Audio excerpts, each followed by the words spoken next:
Welcome to the Witches Movie Coven. Thank you for tuning in, everybody. This is the Witches Movie Coven. Witches talking about witches in movies. So grab something to drink, grab your magic wand, and maybe a cloak or two on this one, because we are going to talk about the movie Little Witches. My name is Patti Negri, and I am one of your 5, 4, sometimes 7 hosts. They come, they go, depending on internet. You might know me from The Witching Hour, my regular podcast, or from Ghost Adventures or Portals to Hell, or a lot of YouTube. But right now, right here, I am a witch in the Honorable Witches Movie Coven. Richard-Lael, who are you? I am Richard-Lael, which is one name, not two. If I were just Richard, I'd be a... Yes, that is right. Richard-Lael is one name, not two. I am the gentleman psychic. I am a teacher at University Magicus. You probably seen me on Ghost Adventures, or maybe a long time ago, America's Next Top Model. I don't know. I've done a lot of stuff. I decorate things. I create things. I paint them. I drink a lot of tea. That's, why I'll probably run to the loo, skip to the loo, my darling, pretty soon. Thank you. Jason.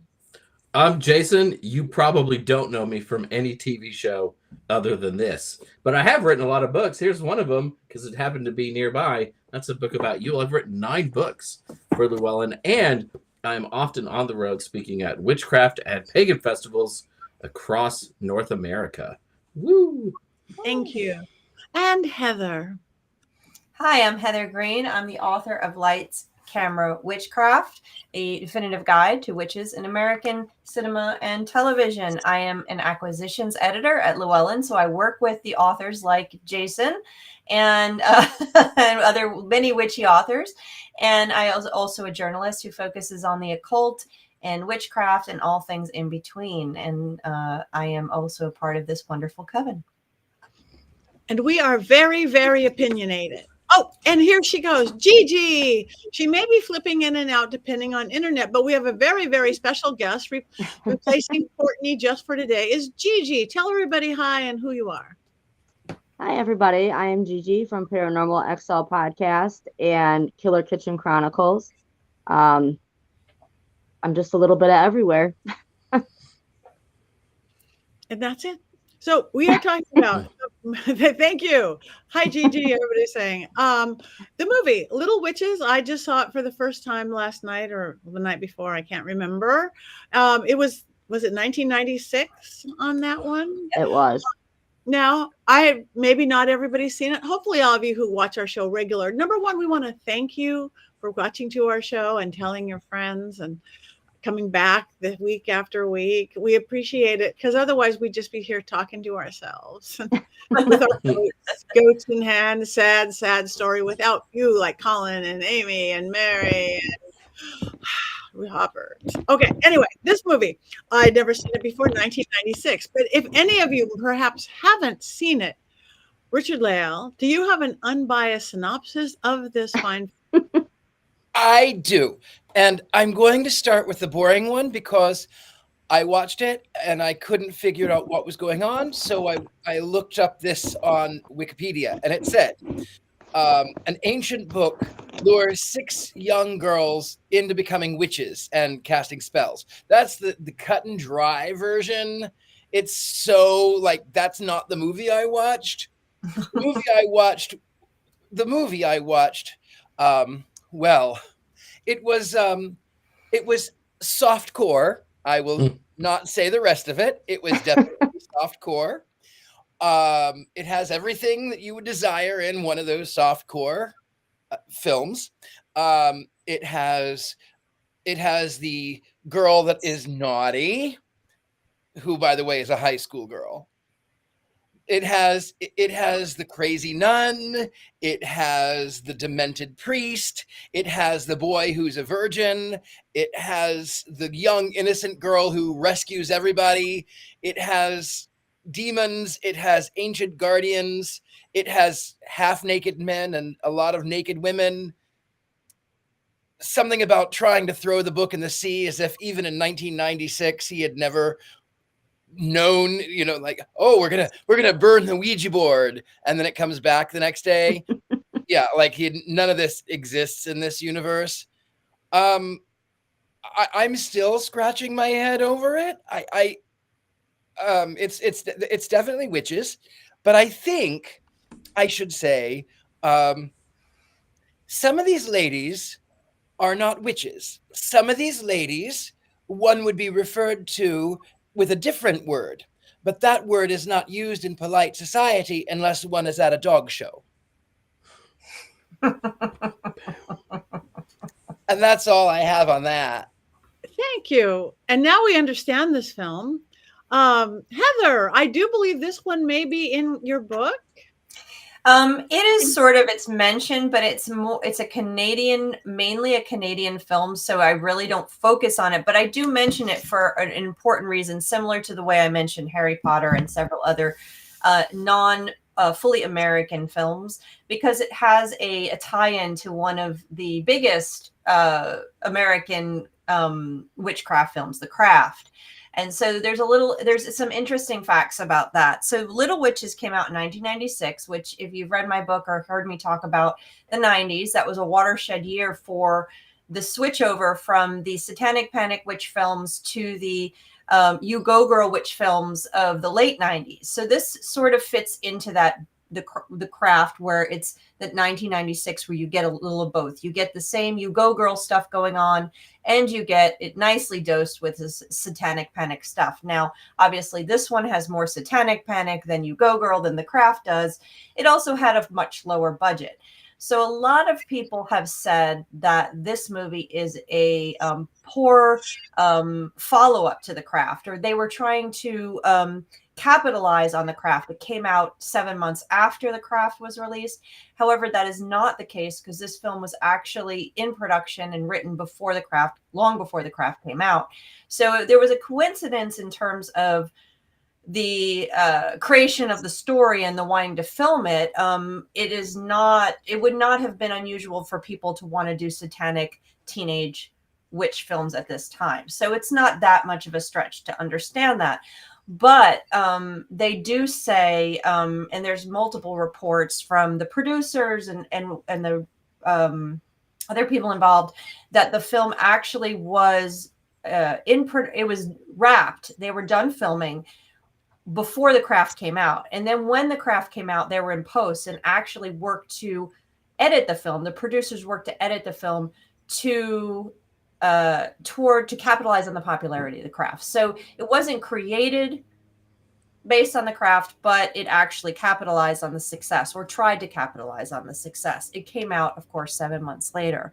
A few other notes about this film that are interesting is that the director has disowned it, saying up to what she wanted. And of course, she is important, because many witchcraft films are not actually done, until more recently, directed by women. So that's an interesting piece of this. The final cut, the editor actually quit or was fired halfway through, and they got a makeshift editor, or associate editor, or some kind of helper to edit the film.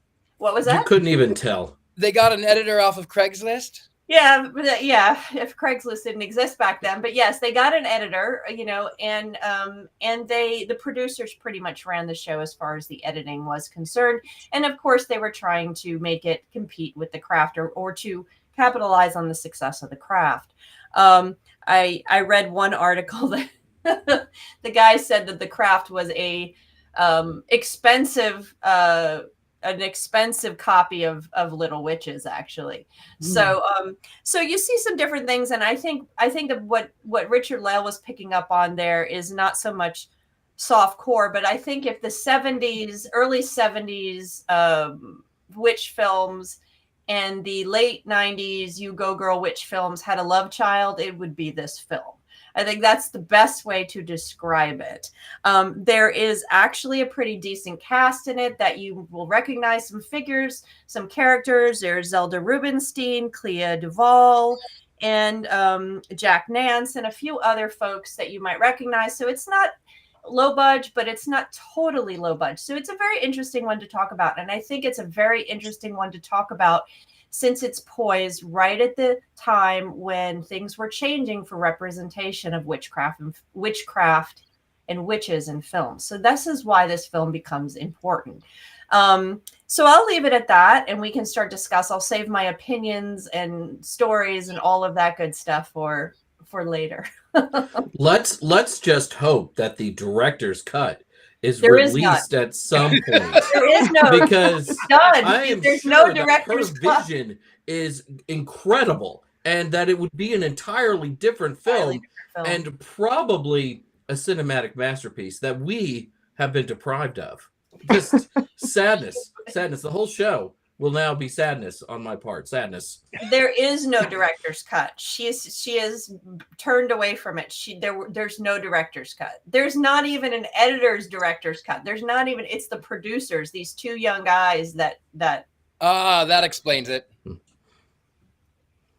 You can let me hope, Heather. Let me hope. You know what? You can. If Courtney can dream about a second Killing Tree movie, then you can dream about a director's cut for Little Witches. So when did the director leave? Does anybody know? Was it like after shooting or when they saw the edit?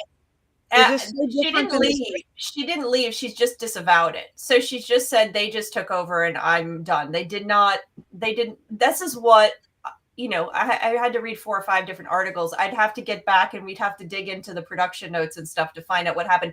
But apparently she and the producers did not get along right from the start. There's some stories. The actors say they won't talk about what happened. So this is, many years later, we'd have to do some deep dive journalism to find out exactly what happened. But it seems like the producers and director didn't get along right from the beginning. And the producers are the ones who wrote the script. She had a different division, and it all went crazy from there. Hopefully being on our show will reignite interest in this masterpiece. And so we will get closer to that director's cut. People will start talking about the movie again. And then we'll have like a sequel, maybe older witches or middle-aged witches or something. Just to see where everything ends up. I'm all for the middle-aged witches. They're see all their breasts have fallen. The hips have fallen beautiful naked young breasts have fallen. Mm-hmm. Just no more rock hard bozooms. It was pretty though. It was pretty. It was beautiful. I especially liked the construction workers. I thought they were very pretty. They were beautiful. Yeah. Take off your shirt again. Take off your shirt again. In there. I already had it on, but I'm going to take off my shirt again. I love that. Yeah, they were beautiful, and the girls were beautiful. I did think that all the ritual scenes, which were pretty and this and that and weirdly cut, but I kept going, I think they already played that one. I think that I saw that 3 times already. Is this on a loop? We just gone back and did it again. That's what it felt like to me. It seems like there was a couple scenes like that. Yeah. That there definitely were. And then at the beginning, of course, I'm like, okay, everybody in the house, we need to watch this movie. Okay, kids in the house, out. I was like, okay, not a family movie. Sorry. Of course, my 16-year-old was like, Mom. I'm like, no. That's Mommy's doing research. Because these girls are supposed to be what, 16 or 17 years old? Yeah. They're little girls. Hopefully they're 18. This is their senior year, right? I mean, it is Easter. So if it's their senior year, they could be very close to being all 18. And let's hope so. Because I despise like naked high schoolers in films. That's gross, especially by 1996. It's gross. Yeah. I was nowhere near 18 when I graduated. I didn't jump. You're just still 17. I was early 17. That was a January birthday. Mm-hmm. I assume everyone's my age. Well, then the construction worker during this. Go ahead, Gigi. Sorry. Wasn't the construction worker wasn't he supposed to be so much older? And they turned down the one gal and was like, no, my little sister does that. And then the other gal that's the same age goes there, Faith, and then all in love, and he's supposed to be old and she's supposed to be 16. And as I was kind of like, what's happening here? At first, the age thing was a no, and then all of a sudden it was okay. it's Well, it's okay because because they're Catholic sweet. schoolgirls Oh, yes. I forgot about that. Yes. you with are right. male producers. It's like in the gay world, if it would have been produced by gay men, then it would have been a bunch of Mormons at a Mormon school, because that's like that has replaced the Catholic school in choreography. It's replaced. I Just just love you. to respond to Sacred and Alone, yes, this was Clea Duvall's first film. It was her film debut. So there's that. Yeah, I And couldn't which even one? figure out who she was in the movie. I mean, there are a bunch of characters running around, but most of them feel nameless. Like there's good girl, bad girl, Chubby people girl. who work at school. I mean, that felt like those were the only names to me. She was the first one that gets stabbed by the demon. Oh, okay. That's That why. helps at all. Yeah. Fair. She shows up. Her face is seen more at the beginning of the film than it does at, because yeah, you're right. As it goes along, they spend less time identifying the characters, talking. They don't really get into the characters at all. It's very surface character stuff going on throughout the film. It's just the narrative and the plot that they focus on. It's just, that's all it is. So you don't really see the faces. One of the girls doesn't even have a line in the film. All her lines were cut apparently, or something like that. One blonde girl. So. But don't you find it strange too? I mean, even in 1996, I know computers were more rare in 1996, but the naughty, hopefully 18-year-old bride of Satan, she asks to borrow the nerdy girl's computer, and she's like, "What for?" And she's like, "Just stuff." Okay. I mean, if someone wanted to borrow my computer, I'd go, no. And she takes it down to the ritual site too, like it's a laptop. And all I can think of from 1996 are like those candy-colored Macs back in the day that were huge. Yes. Like I can imagine, like, let's get the wheelbarrow out and go see Satan down there, right? And then we can use the computer while we're there. But it was made in 96, so it wasn't like it was made in 2006 trying to be 96. So they must have known what computers were in 96. Yeah. Oh, Yeah. you knew, They had a laptop. But even if you had a laptop, I think in 96 it had to be, you had to connect it to the internet of some sort, right? Like you had it like a cable, right? Right. You It wouldn't know, be The Ethernet. wouldn't be Bluetooth or Wi-Fi or anything. It would have been a like phone cable. Yeah. Bing, bing, bing. Yep. Dial up. Yeah, Bing didn't even exist back then. That's how long ago this movie was. No. There was no Google back then. This was 96, so probably, I'm trying to think, because I worked in technology back then. I can't remember which was the search engines. It was Yahoo, Netscape. Probably Netscape, and what's the first one? I can picture it, but I can't think of the name right now. But yeah, this was before Google, before all of that. AOL. Excite, Ask Jeeves, Yeah, Lycos. Oh, the Lycos. wreckage of Silicon Valley. Yeah, that was that. But they had a laptop. They had a lot of interesting things going on. I think as there's a lot of problems with this movie, obviously, that we're talking about. But I think there's some interesting things too. And I'm going to just say is that I saw this movie when it came out. So probably on VHS. I was in school, and this movie was one of the movies that made me realize that I needed to start studying witches in film, because I had started practicing and getting involved in the occult several years earlier in college, obviously, like many people's stories. And it hadn't been that long. And so I was really, very interested in everything witchcraft. So watching a movie like this was exciting, despite the fact that it portrays witches as agents of the devil. It's not a positive representation of witches. But between I'm this an agent of the devil.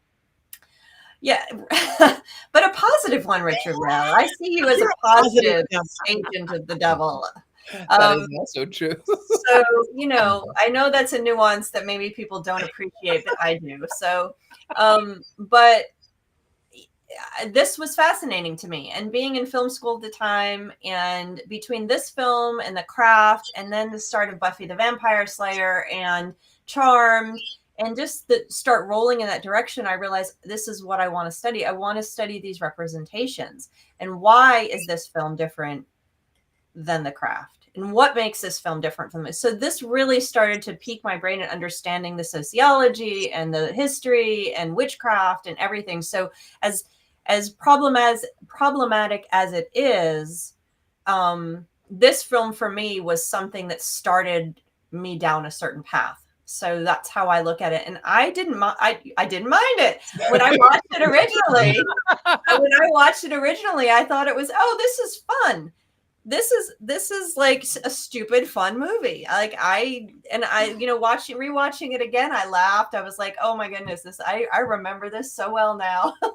So I'm just glad that like one good thing came out of this film, and that is Heather's love of witch movies and desire to study them. That is the one good thing that has come out of this film.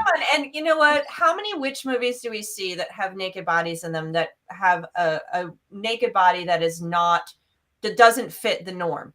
They actually filmed the larger girl naked, which never ever happens. Sort of. If you watch closely, not that I watch that closely, all of her like really private parts are covered up the whole time. Like they don't linger on her, and that she was shot in such a way that there is no nipple. Because I thought that was really fascinating that there was a different sized woman there. So that's where my eye went the whole time, because I wanted to see if they were going to be honest about it. And I'm not sure that they completely were. Or perhaps she could have had something in her contract that said, no, I don't want to do that. Right. But how she is portrayed is kind of hidden, even though she's in the naked scenes. So I must say, and I liked having a naked bigger girl and showing it too, but they did very stereotypical open her up in the beginning. I didn't like that just cliche stereotypical, I ate pancakes, I ate this. It's like, I didn't think that was necessary. No. If that's her character development, because not like The Craft, where The Craft, you kind of got to know the girls along the way. This one, except for the little known fact, that the character of Fat Amy in the Pitch Perfect movies is based on this character from Little Witches. Just throwing that out there. That's 100% completely true. Just gonna throw that out there. She's a great character. 100% true. 100% true.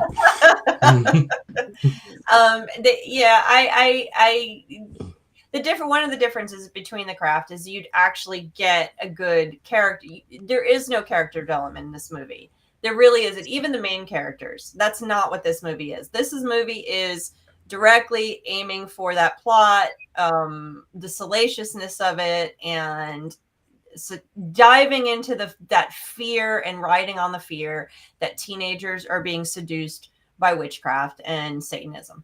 And that is the driving point of this, and to use every single trope that the misogynistic types of horror use, throwing it all in there and mixing it up and throwing it back out at the screen. Was the director, did they film something different? Would the director's cut be different? Would it be more like The Craft?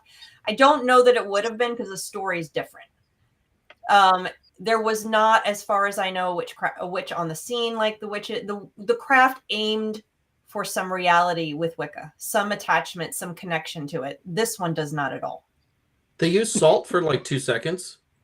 Well, Zelda Rubinstein's door had salt outside of it. Yeah, too. Yeah. So there was, and they call themselves the Illuminati. So clearly, witchcraft, magic, Illuminati, naked high school girls. Absolutely. Yeah. Yeah, if they would have been college, they have college class? It would have been less weird. College naked girls, because they were beautiful scenes. I like naked girls, but you don't want to go, I'm liking a 16-year-old naked girl. Nope. No. No. Nope. Like I said, 70s horror, B horror, and 90s you go girl horror, have a love child. This is what you get. Do y'all know what I mean by the 90s you go girl witch movies? There's a string of them, and then the craft starts it. So include the mostly TV shows. Charmed. It's all upper middle class, pretty white girls doing witchcraft type thing. Buffy the Vampire Slayer fits in there, of course. There's a number of them. Witch House, I think. Yeah. Sabrina, the original one. Sabrina. It's just a string of them. Yeah. I tell you, though, there were so many plot holes that if this film had a slightly higher rating, all of the plot holes would be filled. Oh, holy crap.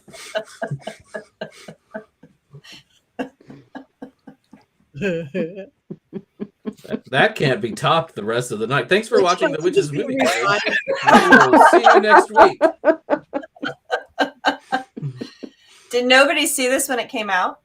No. Wow. How was it on my radar? I mean, I don't remember it being hidden, or it was just like going to the, video rental store and there it was. No, I No. Yeah, no, I didn't. I was a witch. I didn't go, and I like witchy movie, but that one got past me.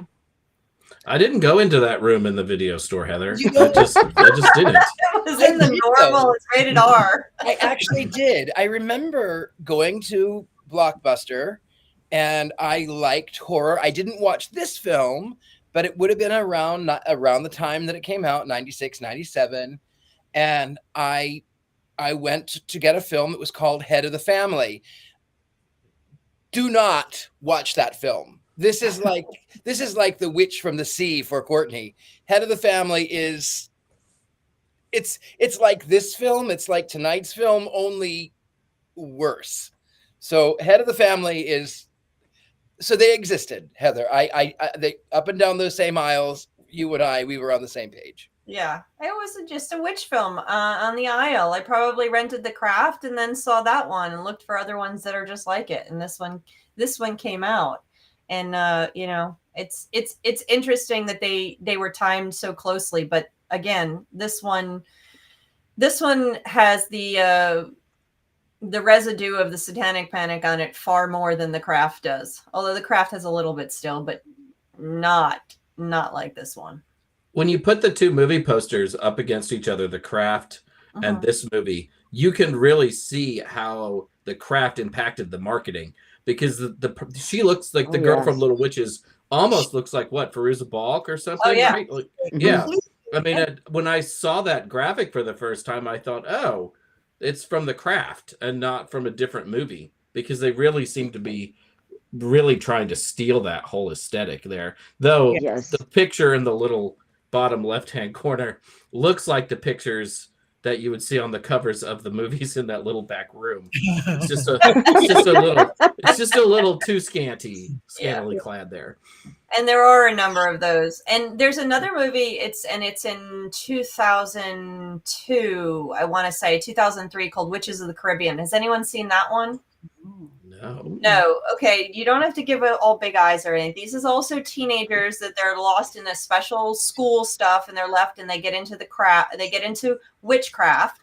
And then they all change their dress at some point when they all get involved and do their first rituals on the beach. Beaches are in all these movies.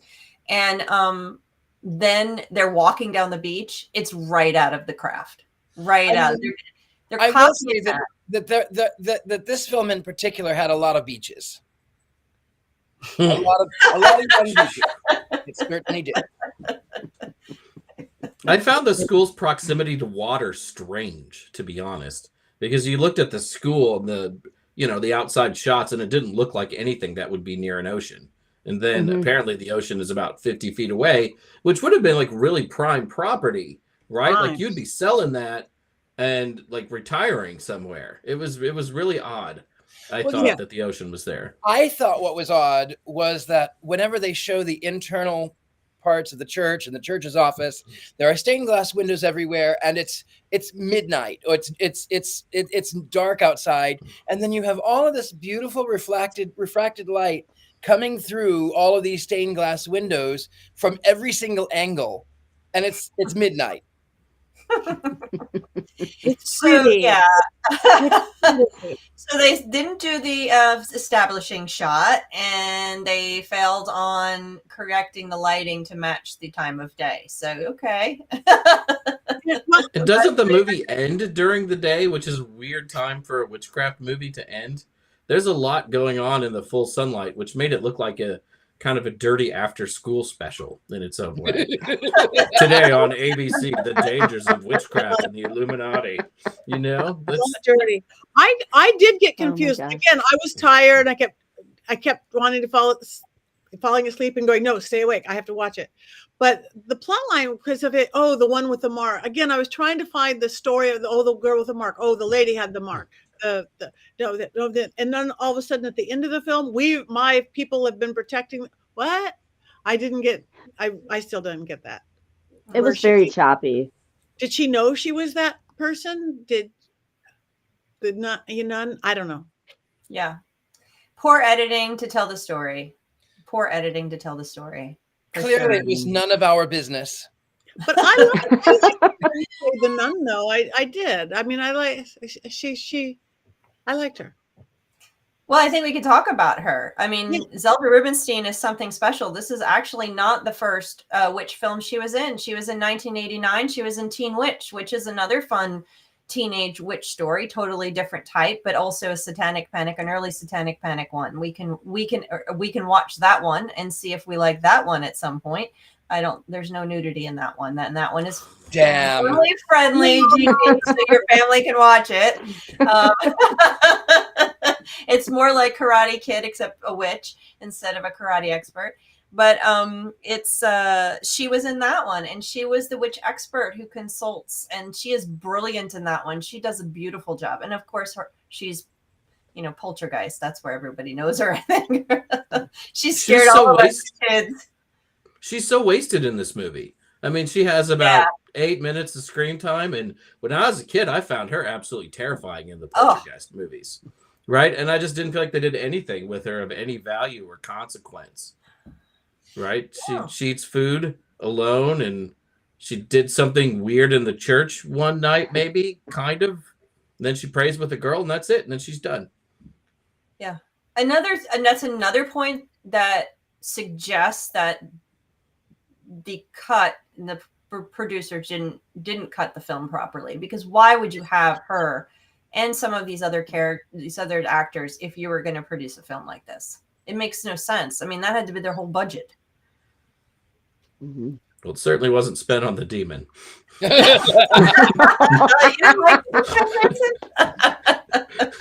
had dry ice. I kept thinking that when talking about the location and this beautiful old church and building, I'm like, oh, they're in Santa Barbara, which is like a super expensive part of just above LA, because that's the only place that a cool old building, Spanish, whatever building would be on the beach. So this is a high-end church and school. Well, you would think so. Those girls are living there. It's a private school, so it's got to be something that is considered high end, and they have wealthy parents. And they're all abused. There's something wrong with them. That's the same as the craft. There's a reason that they're there, and there's a reason why they turn to magic. You have that scenario playing out, but it's undercut by the rest of it. It's undercut by the amount of nudity. It's undercut by the bad cuts, the poor storytelling, but they all have struggle with something. And that's, of course, lost. I thought this was like a cheap school because I could only see 3 employees there the entire time. That's true. That's because where's the staff? Who's cooking dinner? Like, what's going on? Is there a maintenance crew or anything? Who are the teachers? There's nothing. 3 people run that whole school. Well, it was spring break, wasn't it? It was so everybody else. Yeah, Easter break or whatever. Should still be some people around. Got to have somebody there. It's just wasn't our business. None of your business. That's None right. of our business. There was a lot of haughty construction workers not doing a lot of work. except taking off their shirts. Taking off the shirts is hard work. Catcalling at a minor is hard work. Oogling a minor, taking her clothes off on a balcony is hard work. Turning up the radio, that must have been extraneous. Yeah. Dancing, they danced. One of those construction workers, though, said he was going to Stanford, though, too. So, like, he can't work too hard because apparently his night job is driving up to the Bay Area from Santa Barbara and going to Stanford in between his construction job. So it doesn't leave you a lot of time to date. It's tough. It's a tough job. Tough work. One of the reviews and the discussions on this film that talked about it noted that the director, the one who's disavowed the film, was actually a music video director in the 80s. And they said one of the music videos he directed was "I Feel for You" by Shaka Khan. Shaka Khan, thank you. I'm like picturing her. She's a Shaka Khan. "I Feel for You" video was one of her credits. So they said that this one reviewer said that the movie has points where it feels like a music video. I don't know if anybody picked up on that. It was very much like a music video. Yes. It reminded me so much of "Turn Around."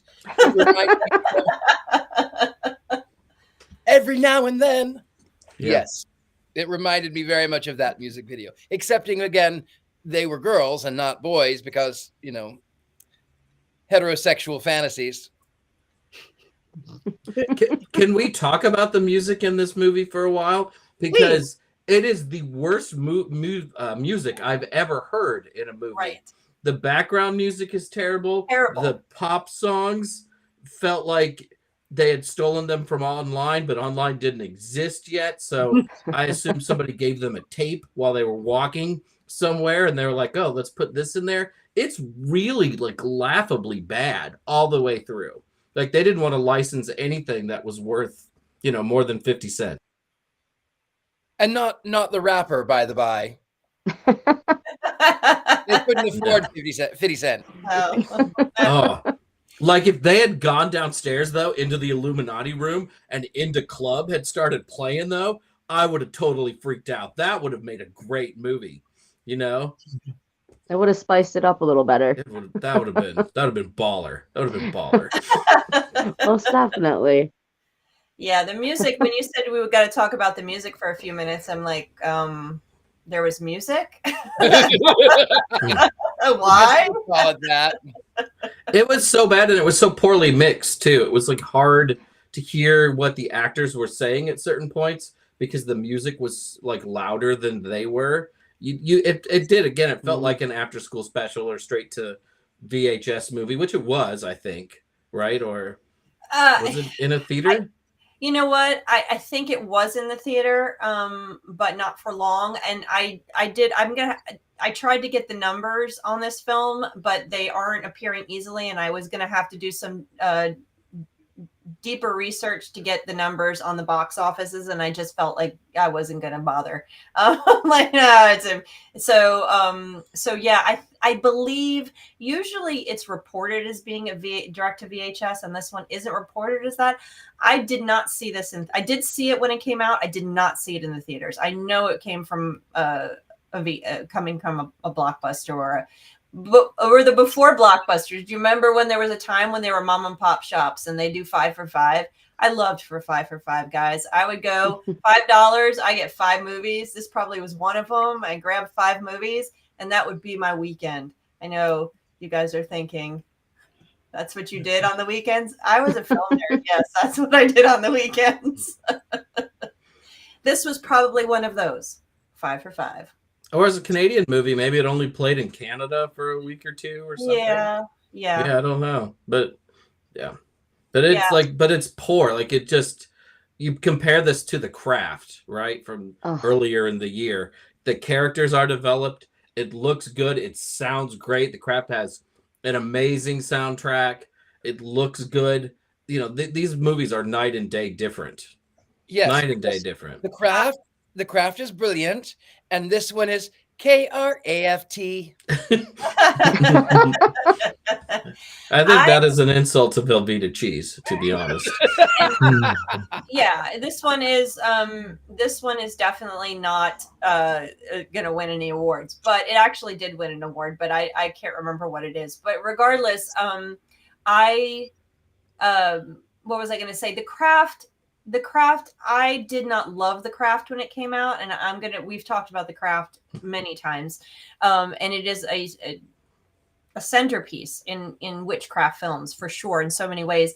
But I really felt like The Craft started out really well, and then it went downhill towards the end, and I really was very disappointed with the ending of The Craft in a lot of the aspects and some of the filming and the way The Craft went at the end. And I know that's sacrilege to say amongst witches, because that's like, you know, the golden movie we all hold up, but I did not like the ending of The Craft. So I didn't like Hocus Pocus either. So I say that out loud. I never watched The Craft. Oh, Really? Oh, see, you beat me right there. I've never. But you watch this. Oh, wait a minute. Hold on.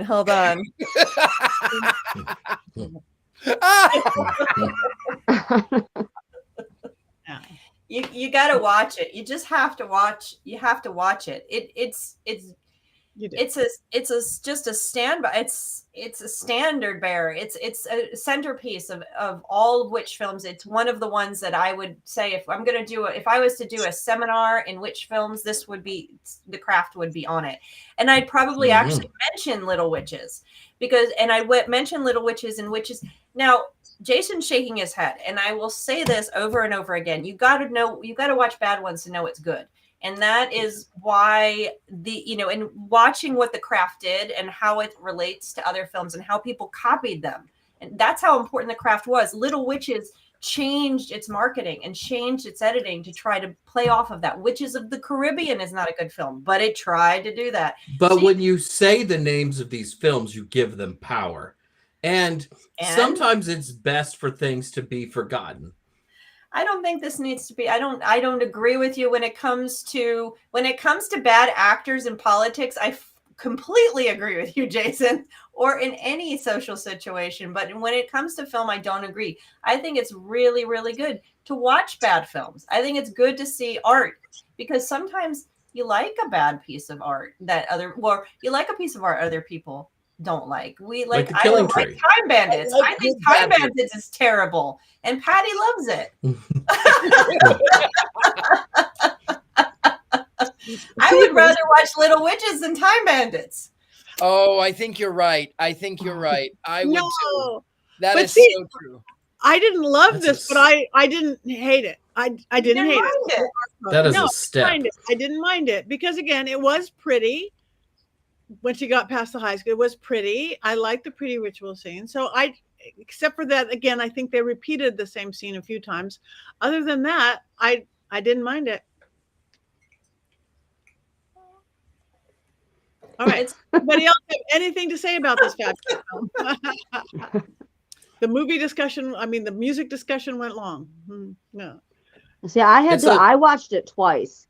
Oh, and I did that because I thought I may have missed something.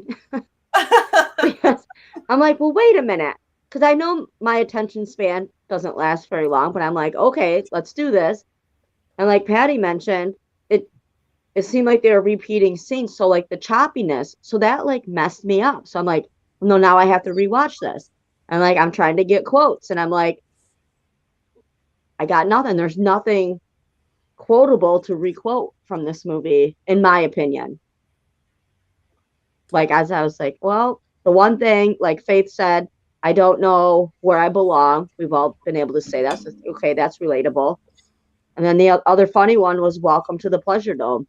Like, that's, I'm like, okay. But yes, I did. I sat down and I watched it twice. And I didn't miss anything the first time. The second time, I feel like you deserve an award or something for watching this twice. That is above and beyond. I mean, there are people in this coven who don't even finish some of these films. So I bow to you and your greatness. Huh. I saw it twice too, Gigi, but I had 20 years in between the two watches. So, yeah, a cat's off to you on that one. Well, like I said, I just didn't know if I was missing something, like an important part. It was very choppy as the editing and putting together and stuff. So it was, for me, it was hard to follow, even though there wasn't essentially a storyline besides here's some teenagers, they go to a Catholic school, they find the devil, and then that's it. Yeah, that's it. I want to quote Mary Jane King, the only quote from the Stanford guy, it has to be the right person. So these are obviously out of high school, this gorgeous guy who's still a virgin, but the high school he's still a virgin in 1996. Still a virgin. Yeah. It has to be the right person. So thank you, Mary Jane. All right. Well, I guess we don't have quotes because there weren't any, and we don't have this. You got to appreciate trying twice, though. I mean, I did. I that tried. Is tough. That is great. Like, I just got nothing that I think, because sometimes things are witty. They would be witty, or they're funny, or you're like, that's a good one to repeat and quote it. No, just no, there wasn't. And I apologize for that. I like to point out, I wanted to point out that this comment from Colin about why is the devil always hiding in Catholic schools. This is actually a trope, or a narrative trope, that is very popular, especially in the late 70s, where you start to see a lot of movies come out after the popularity of Carrie. You have Satan's School for Girls. We can do that. We can add that. We have the there's a string of them. The Spell, there's another one. There's a number of movies that come out in the 70s that are all about Satan and high school girls. So, and, it actually is, it makes a lot of sense to me. Because if he's hanging out with all of these high school girls, it's no wonder the devil went down to Georgia. All right. All right, Jason, do we have the Mankey movie minute? Man, I heard it was a good one this week. I'm really happy with this one. Which means that probably no one will laugh at it because I was so excited about it. And Courtney's not here to cry, so it's already going to be anticlimactic. This is not a crying movie. All right, here we go. And now, random thoughts from a man forced to watch a movie he would have never had known existed if it wasn't for this show. It's 9:45 p.m. on a Tuesday night, and I've settled comfortably on my couch, my cat next to me, my fur baby just out of reach, as she often is, while still demanding pettings. The movie starts, and I am immediately transported back in time to 1996, as I wonder if the stream I am watching comes from a third-generation VHS tape. Even in the dark of my living room, it's hard to make out the action on the screen. Everything looks muddy and gray.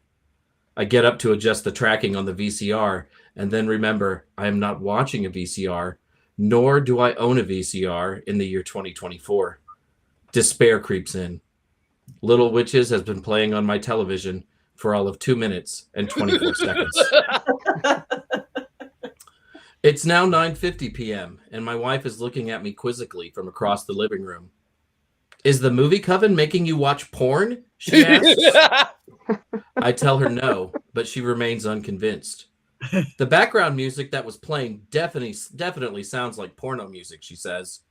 She is not wrong, of course, but I do wonder why she knows so much about mid-90s adult film soundtracks. Little Witches has now been on my television for just 5 minutes and 16 seconds. As the movie clumsily moves along, I notice that there are only 7 characters in the entire film, despite my screen trying to make me believe there are more. Yes, sometimes there are additional bodies on the screen, but many of the young women in this film feel more like extras than characters. At the end of the film, I am surprised to find out that many of them actually had names. Who are the characters in this film, you might ask? Well, there is the good girl, the one who will probably do something with Jesus at the end of the film.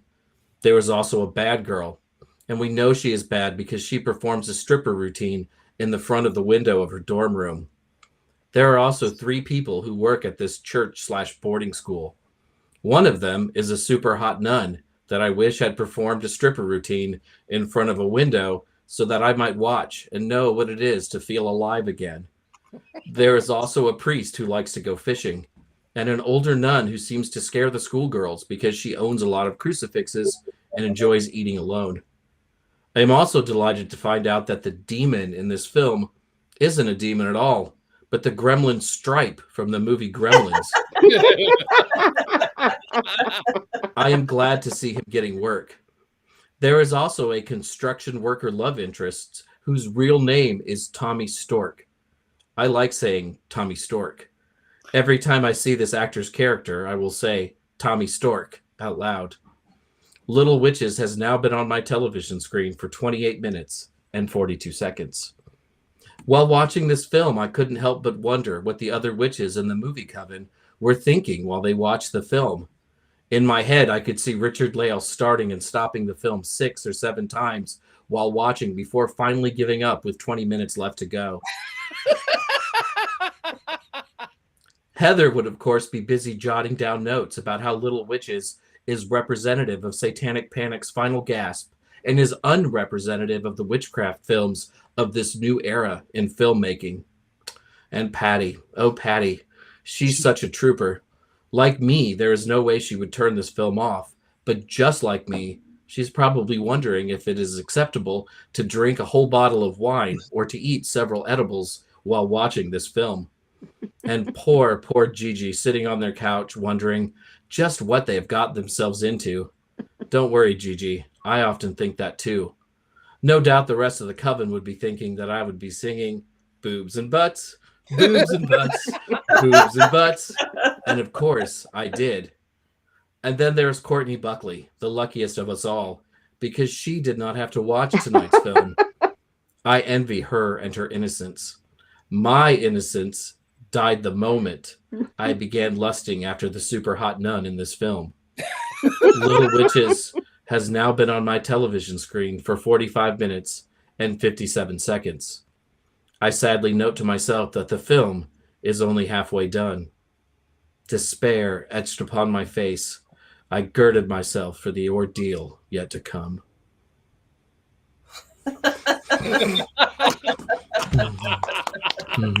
Brilliant.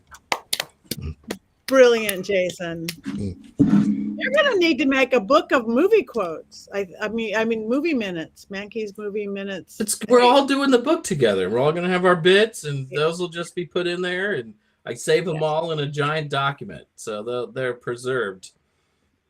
You know, some of the jokes about Heather were meaner though, and I had to change them because I blamed her for me watching this movie.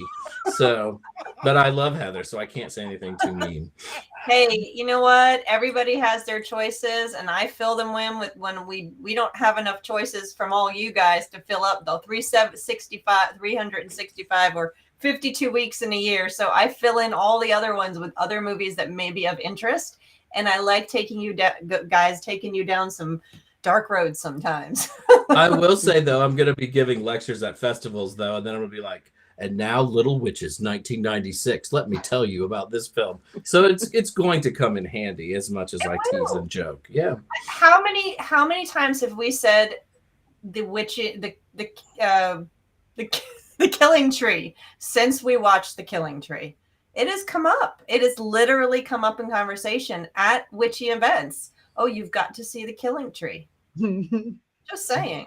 That's such is the power of the Witches Movie Coven. How little were these witches, though? Like when I think of Little Witches, I think of Wendy the Good Witch, who is ostensibly a little witch. Like she's literally a little witch.